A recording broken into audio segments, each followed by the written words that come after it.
Thank you and welcome to the show this morning. The topic this morning is a profile on Mr. Roland Jones. Mr. Jones is the author of a book called Standing Up, excuse me, and Standing Out. And of course, Mr. Jones, let me welcome you to the show this morning. Thank you very much. It's a pleasure to be here. And to tell you how delighted we are to have you here, Mr. Roland Jones, because I guess many years ago, we had another television show called Black Pulse. And I think at that time we had an opportunity to interview you.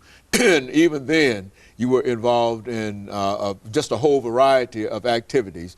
But now I understand that you are a motivational speaker and as well as a keynote speaker. And so we want to certainly take advantage of your knowledge and your information in reference to that, and to talk about this book that we understand has received raving reviews in many quarters. Let's start off, Mr. Jones, by talking about your background, your education, and your experiences, and some of the things that eventually led you to us this morning. And then during the second segment, we'll talk about the book itself.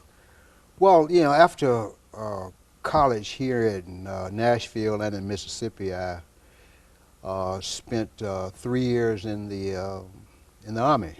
And then I taught in the Memphis City school system for 1 year while attending broadcast schools, as a matter of fact, in the evenings. And in 1964, I landed a job as a radio announcer.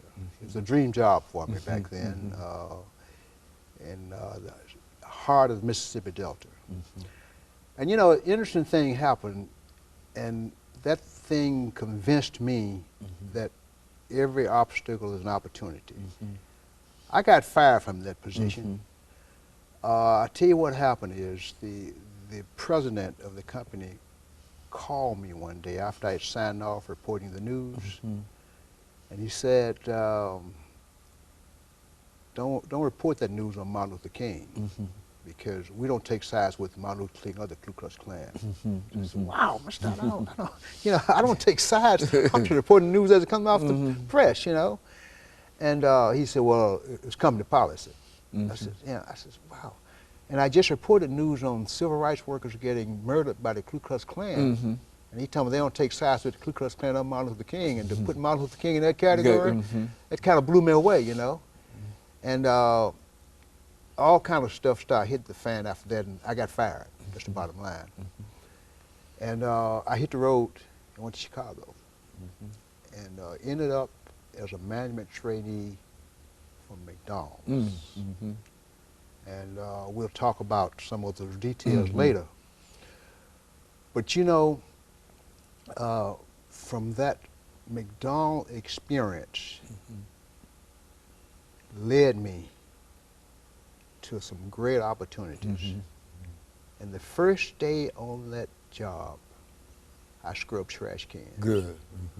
I started with 2 other trainees.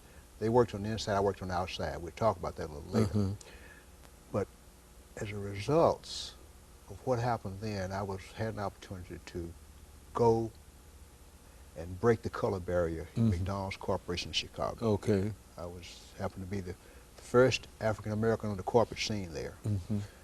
And of course, was a leader in starting the Black McDonald Owners Association, which is now the largest